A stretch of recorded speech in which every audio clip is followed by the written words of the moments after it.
Welcome back to Session 0, where I mostly discuss Dungeon World. Today, though, I'm discussing World of Dungeons by John Harper. Now, I can't find the evidence for this anywhere, and that's kind of driving me crazy, but I believe this was a stretch goal for Dungeon World, with the theme being that if this was the role-playing game made back in the day, Dungeon World is what it evolved into. Again, I can't find that, so if you know better, if you have the evidence for that, please let me know in the comments. World of Dungeons is basically Dungeon World SUPER-lite. You can download it for free here, but give John a couple dollars for this. It is a good piece of writing and a good role-playing game. It does come in two options, 1979 and 1979 black and white. 1979 looks like this, and while it looks, absolutely stunning, the black and white is easier to print, and it's going to be easier to use at the table, in my opinion. Now, there are 3 pages you can see over here on the left. Most of the rules are on the second page. There is one rule on the 3rd page. I want to go to that rule right now because this rule tells you what this game is about. You get 1 XP for each silver piece worth of treasure or coin that you loot from the dungeon. That is what World of Dungeons is about, looting from dungeons.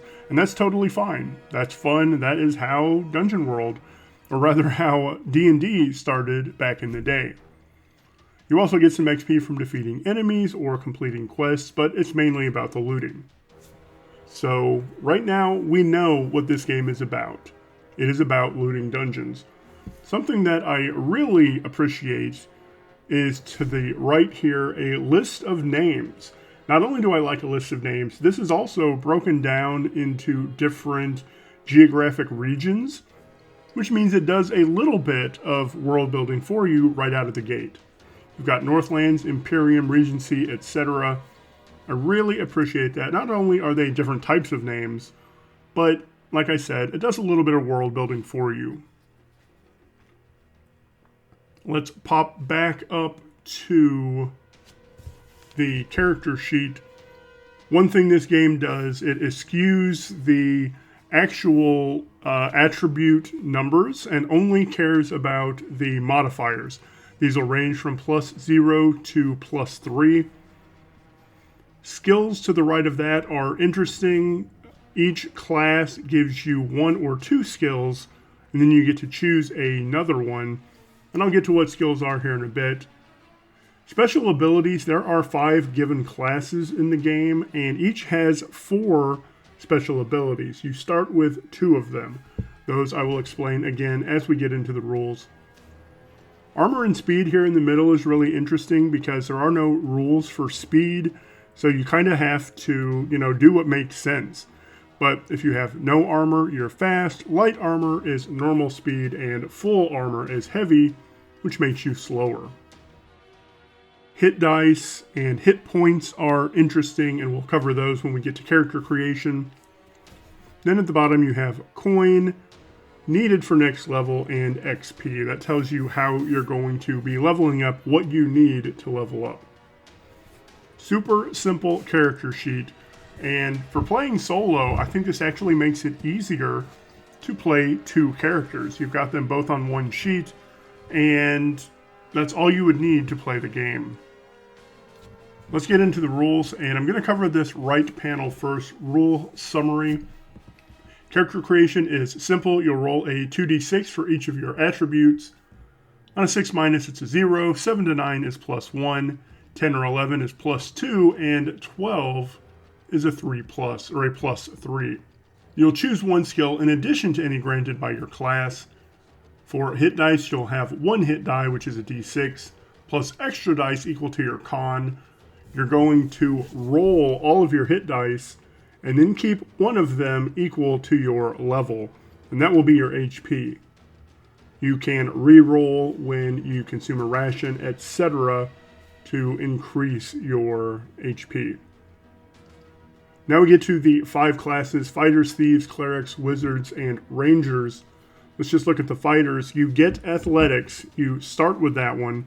Then you can choose another. Then you'll choose 2 of these abilities. Skirmish, +1 damage, and worn armor counts as one type lighter. Tough is +1 armor. Slay is +2 melee damage. And hardy is +6 HP.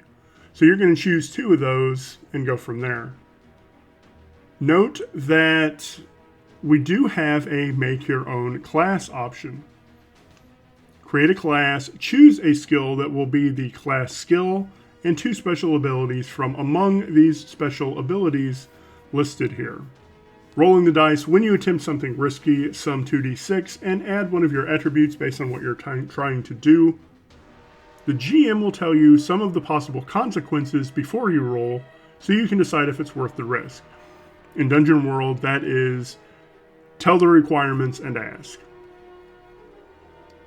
A 6 or less is a miss, things don't go well, and it turns out badly.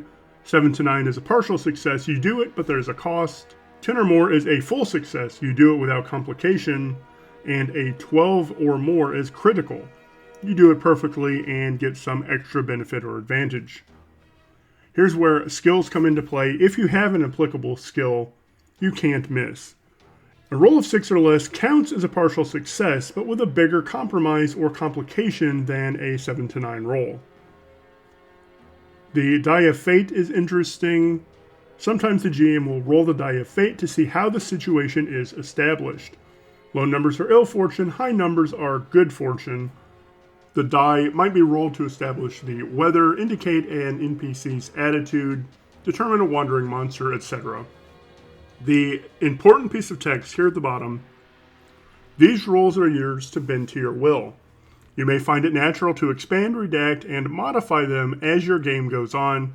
We advise keeping an open mind and lively discussion of possibilities at the table. I think that piece of text is so huge because it tells you to just do what's right in the moment. And I love that that's included.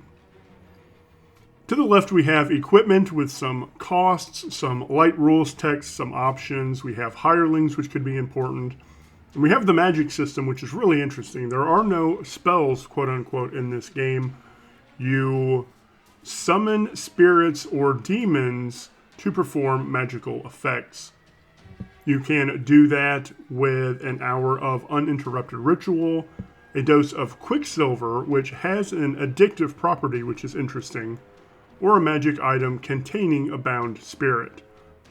Once summoned, you command that spirit to perform a magical effect that falls within its domain. It's a good idea to give specific commands. Spirits and demons can be capricious and cruel. That is a really interesting magic system. You start knowing 2 spirits, their domain, their name, etc. So I really like that magic system. Super easy. Everything you need is just in that one chunk of text, and it's effective.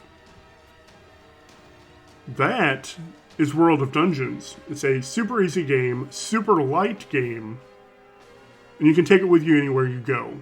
I may do a World of Dungeons campaign here on the channel just to show off the system a little bit. If you've been following recently, a campaign for me at this point is exactly 5 sessions. Each session has a quantifiable and achievable goal. That helps me keep interest in the campaign and keep things moving. So let me know in the comments if you would like to see a World of Dungeons campaign. Let me know what you think of World of Dungeons. I think it's a great, easy piece of writing that is a lot of fun at the table. So please like, sub, comment, all those things that YouTube likes, and I would appreciate it as well. Thank you so much for watching, and I hope you have a great day.